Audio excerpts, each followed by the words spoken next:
E o padrasto chegou a ser apontado como um tipo de psicopata.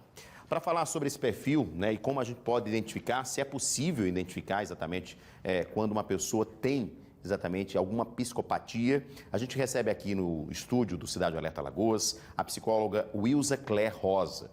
Boa noite, psicóloga, tudo bem? Boa noite. Bem-vindo ao Cidade. Obrigada. É um caso que gera muita perplexidade, né? E infelizmente, casos de psicopatia são mais comuns do que a gente imagina, né, doutora? Isso, justamente, né, Edson? Boa noite, Boa Edson. noite. Boa noite a todos que estão nos assistindo. Né? Realmente são casos, né, que nos chocam por tamanha crueldade, frieza, por todas essas características que vão na contramão daquilo que comumente nós vemos nas relações humanas. E casos como estes, né, que nós nos deparamos, como o caso, né, que foi apresentado agora, veja que no histórico de vida, né, desse menino já havia aí possíveis, né, situações de uma violência doméstica, abuso sexual, até que se chega nesse homicídio.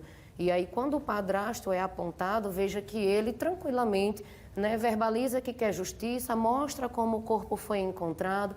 Então aparentemente é uma pessoa que não demonstra emoções, né, é uma pessoa que parece realmente de fato não sentir. Né? E aí todas essas características é algo que a gente percebe sim na nossa realidade atual, né? Não é à toa que nós percebemos que muitos no dia a dia se transformam em pessoas mais frias, né? A gente até comenta, tem um amigo, tem um parente, parece que a pessoa não tem sentimento, vai no velório, né? Não demonstra um choro, um sentimento, mas aí é diferente, tá? Porque quando a gente fala em psicopatia, a psicopatia ele é um transtorno de personalidade.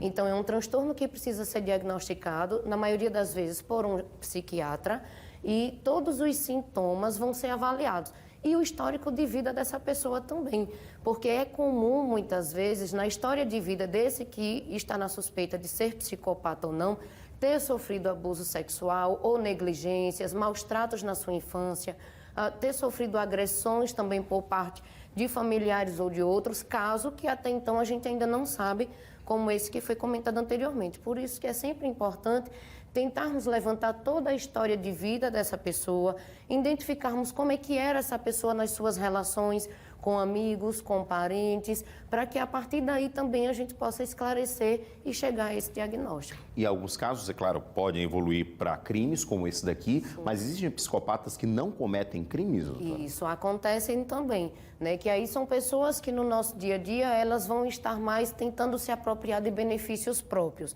É aquela que, se for preciso, manipular, mentir, passar por cima de outros, por exemplo, dentro de um ambiente de trabalho. De outros sentimentos. De outras Isso, é pessoas. alguém que sutilmente vai conseguir fazer isso, né? Vai encontrar estratégias. Geralmente são pessoas que são bem inteligentes, arquitetam, planejam como é que vão fazer os atos, e aí é a partir desse planejamento que ele consegue executar e ter os seus benefícios próprios. E aí mais adiante, né, se de repente for descoberto, é aquele que vai dizer: não, eu não sou culpado, eu não fiz isso. É aquele que vai negar, até mesmo por ter uma dificuldade de reconhecer isso, né, no seu comportamento. E esse comportamento, ele pode, inclusive, acreditar na mentira que ele criou? Sim, com certeza, né? Porque tudo que ele vai arquitetar vai ser em benefício próprio. Então, com certeza, né, se for alguém que esteja dentro do ambiente de trabalho, se for alguém que esteja no meio político, é aquele que vai demonstrar ser uma pessoa bem, é aquele que vai demonstrar que está fazendo sempre o melhor para aquele contexto, é aquele que muitas vezes até se destaca por conseguir estar tendo um bom comportamento, mas que muitas vezes por trás desse bom comportamento, o que ocorre é uma manipulação, né? O que ocorre ali é toda uma arquitetura de como eu vou reagir diante dos outros para que isso venha me beneficiar. Então, este é um comportamento que não é detectado apenas na fase adulta, né? Porque quando a gente fala na psicopatia como um transtorno de personalidade, é um diagnóstico que só vai ser realizado a partir dos 18 anos em diante. Mas antes disso, já é possível encontrar alguns sinais. Alguns indícios. Isso, né? alguns indícios, que aí a gente pode já encontrar dentro de um transtorno de conduta, por exemplo, em adolescentes ou crianças que já tenham aquele comportamento mais diferenciado, de ser mais egocêntrica, de ser mais egoísta, de ser agressivo com colegas ou com animais, ser mais impulsivo. Então, não é que crianças que sejam impulsivas ou agressivas em determinados momentos tenham já essa tendência para a psicopatia, mas estes comportamentos já podem podem ser alguns sinais. Então, por isso que é importante, né, a gente tentar prevenir, para que a gente não chegue a casos como esse que foi relatado anteriormente. Né? Então, trabalhar com a prevenção, trabalhar com promoção de saúde mental desde a infância é algo que precisa ser desenvolvido nas escolas, no âmbito da saúde, na família, em todos os contextos. E é algo que a gente percebe que, infelizmente, a gente não está conseguindo colocar em prática. Porque cada vez mais a gente percebe que as relações, elas são superficiais. Né? A gente está na era do imediatismo. Então, veja que toda a história começa a partir de um talher que não chega naquele momento imediato que ele esperava. Né? Então, veja, ele estava ali já, né, na fome. Veja que tem pessoas que, quando estão com fome, já mudam o humor.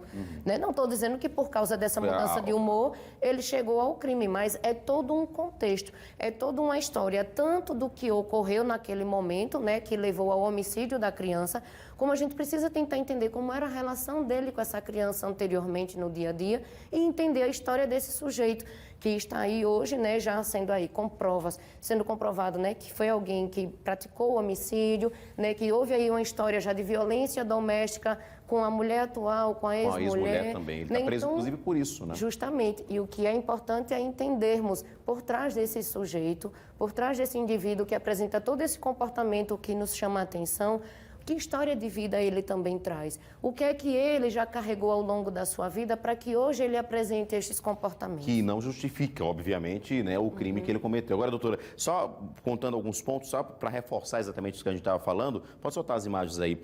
No decorrer desse caso, a gente teve várias entrevistas, inclusive dadas por ele, que mostra exatamente essa questão da frieza em relação ao sentimento, né? Ele cobrar justiça, e houve inclusive uma situação em de que ele teria levado a mulher a dizer que tinha sido torturada, ou seja, e ele, segundo as investigações, dopava a própria esposa. Então, exatamente essa questão de preparar tudo, né, toda a história, toda a narrativa, até de como ele deixou o corpo no local, exatamente para se beneficiar e para se excluir, no caso, de ser um suspeito. Isso, né? Com certeza, porque de fato, né, quando a gente percebe um caso que seja diagnosticado com a psicopatia e que a gente vai ver a história de vida e os históricos criminalísticos dessa pessoa, nós identificamos que de fato muitas vezes é alguém que planejou, que arquitetou como iria fazer, né, muitas vezes impulsionado ali, né, pelo que ocorreu anteriormente, que foi um gatilho, como aí no caso anteriormente, podia ser naquele dia, podia ser em outro dia. Poderia ter sido justamente em outro momento. Veja que é alguém também que já apresentava anteriormente outros comportamentos, seja de um abuso, de uma violência doméstica, né, de dopar a própria esposa. Então veja que é uma soma de fatores, né? O comportamento humano, ele precisa ser compreendido a partir dessa totalidade, né? Então veja que essa é uma parte desse sujeito que mexe com toda uma sociedade, porque a gente, né, quando vê uma criança, né, inocentemente perder sua vida e a partir de alguém que convivia, e da forma, né, brutal, com ela. como aconteceu. Pois é, e essa é uma realidade que muitas famílias carregam, tanto da questão da violência sexual, que a gente percebe que na maioria das vezes o abuso sexual, quem está sendo o abusador é um padrasto, é um tio, é alguém dentro da família ou alguém muito próximo da família, né, além de todo esse contexto da violência também em si que ocorre. Então, de fato, Edson, assim, o melhor mesmo é, como a gente sempre diz, não é remediar, mas sim a gente poder prevenir. E nos casos de psicopatia identificadas, por exemplo, anteriormente, é possível haver um tratamento também com medicação, no caso também com uma psiquiatra, que possa acompanhar isso para não evoluir para um caso de homicídio, como foi? Pode acontecer, né? Todos os casos que a gente percebe que já trazem alguns sinais de uma impulsividade, uma agressividade, uma certa frieza, egoísmo, algumas dessas características de comportamento, desde a infância já podem ser trabalhados a partir de um acompanhamento psicológico, havendo a necessidade de uma medicação, haverá também um acompanhamento psiquiátrico, atividades terapêuticas, né? Atividades também que são relacionadas à família, a família também precisa participar do tratamento, então são essenciais. E a gente percebe que tanto estes comportamentos que podem levar à psicopatia, também podem levar a outros fatores, né? Como, por exemplo, a gente vê que muitos casos de crianças que foram abusadas na infância, esse é um dos fatores que lá na fase da adolescência ou na fase adulta vai levar a um suicídio, né? Ou vai levar muitas vezes a um caso de depressão, de uma disfunção sexual.